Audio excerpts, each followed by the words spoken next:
안녕하세요. 여러분의 회복을 응원하는 도박중독 상담사 도박잡입니다.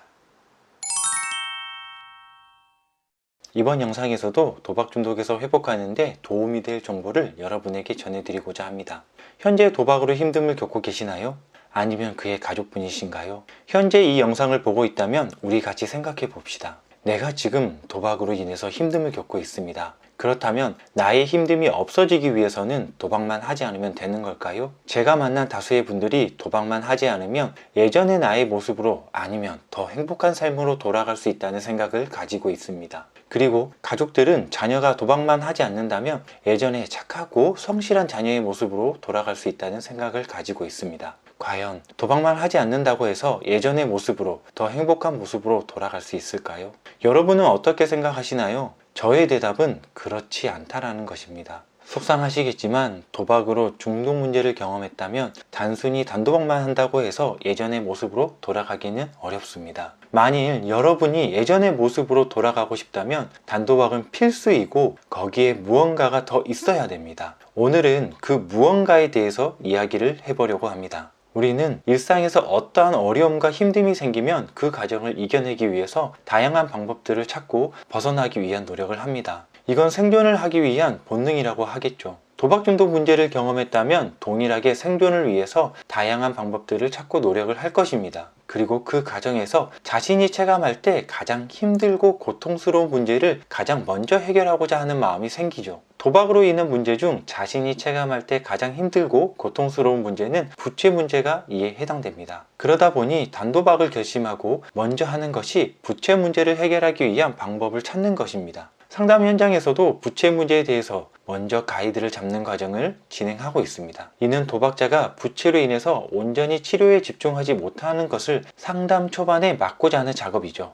다행히도 부채 문제는 개인 회생 및 워크아웃 등의 제도적인 도움과 그 외의 방법들로 점차 해결점을 찾을 수 있습니다. 이후 도박자는 부채가 완전히 해결된 것은 아니지만 부채로부터 마음의 안정을 찾기 시작을 합니다. 더불어 도박을 끊을 수 있겠다는 자신감과 동기가 생기게 되죠. 이제부터 본격적인 단도박을 위한 노력들이 시작됩니다. 도박자는 도박을 하지 않기 위해서 통장 관리, 월급 관리, 핸드폰 관리, 스포츠 시청하지 않기, 도박을 하지 않도록 주변에 알리기, 라이브 스코어 및 픽을 제공하는 어플 삭제하기 등 최대한 자신이 도박할 수 없도록 환경 통제하는 방법들을 사용합니다. 그리고 도박 생각이 나지 않도록 일상을 쉼없이 바쁘게 생활을 하려고 하죠. 그럼에도 불구하고 도박 생각이 나면 주의를 다른 곳으로 돌리거나 도박이 아닌 새로운 활동들을 찾아서 하려고 합니다. 이러한 단도박을 위한 노력들을 하다 보면 평상시 도박 생각이 나지 않고 도박에 특별히 집착하지 않는 자신을 발견하고 이제는 아무 일이 없었던 것처럼 일상으로의 복귀에 대한 생각들이 납니다. 그리고 가족, 친구, 지인 등으로부터 중독이라는 낙인을 받기 싫은 마음과 돈을 열심히 벌고자 하는 마음, 평범한 사람과 동일해지고 싶어 하는 마음 등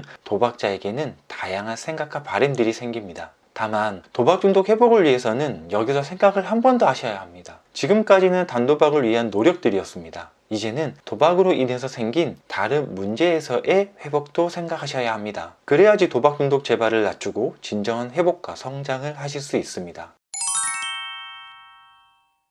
여러분이 도박을 함으로써 생긴 문제에 대해서 한번 생각을 해봅시다. 도박자가 도박을 할 때 떳떳하게 가족들에게 도박 사실을 이야기하고 도박을 하는 경우들은 거의 드물 겁니다. 그래서 도박자는 가족이나 지인들에게 도박 사실을 숨기게 되어 있죠. 그러다 보니 거짓이 거짓을 만들고 또 새로운 거짓을 하게 되는 모습을 경험하셨을 것입니다. 여기서 우리는 관계라는 부분에서 문제가 생김을 알 수 있습니다. 관계는 가족 관계뿐만 아니라 지인들, 동료들을 포함한 대인관계로 구분되어질 수 있습니다. 모두에게 신뢰를 잃게 되고 가족은 나를 믿지 못함이 생기며 주변의 사람들은 나를 떠나는 모습을 보게 될 것입니다. 그리고 돈과 관련해서 문제가 발생합니다. 도박은 돈이 있어야지 할 수 있는 구조입니다. 돈을 마련하기 위해서 가지고 있는 돈을 찾거나 집 등을 담보로 맡겨서 대출을 받거나 신용 및 사채를 통해서 대출을 받는 경우들이 생깁니다. 더불어 도박을 하는 과정에서 처음에는 만원의 베팅이 10만원이 되고 그 다음엔 100만원이 되고 하는 과정들을 경험하셨을 것입니다. 그리고 온라인상에 있는 돈은 실제 돈으로 보이지 않기 시작을 하죠. 이는 자신의 의도와 다르게 도박으로 인해서 돈에 대한 시각과 가치관에도 문제가 생겼다고 보셔야 할 겁니다. 그리고 감정의 기복 등 정서적인 면에서도 문제가 있을 것입니다. 도박을 할 때 예민해지고 신경질적인 자신을 본 적이 있을 겁니다. 또한 스트레스에 굉장히 취약성을 가진 자신을 보셨을 것입니다. 단순히 도박을 끊었다고 해서 이전의 부정적인 감정과 행동들, 즉 정서적인 취약성은 없어지지 않습니다. 현재 드러나지 않았을 뿐이죠. 만일 나에게 스트레스 상황이 오거나 나의 기대와 바람들이 채워지지 않았을 때 그 정서적 취약성은 다시 작동을 해서 도박을 하고자 하는 욕구를 불어일으킬 수 있습니다. 그리고 삶의 가치 및 행복의 기준에도 문제가 생기지 않았을까요?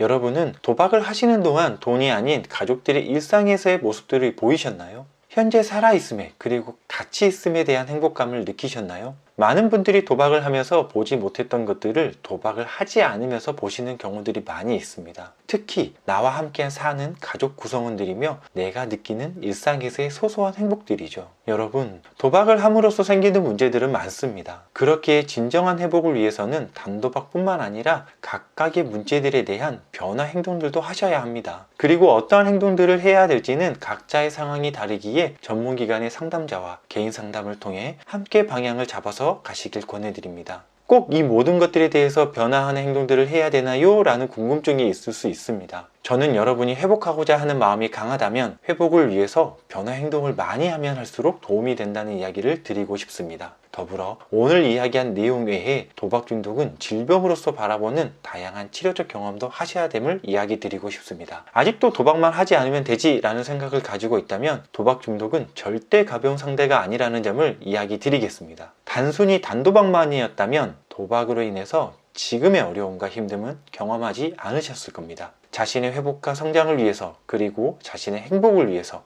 용기 내어 도전하셨으면 합니다. 그리고 오늘 이야기한 내용에 대해서 궁금한 점이 있다면 댓글 남겨주시면 성심껏 답변 드리겠습니다. 이상 여러분의 회복을 응원하는 도박중독 상담사 도박잡이였습니다. 감사합니다.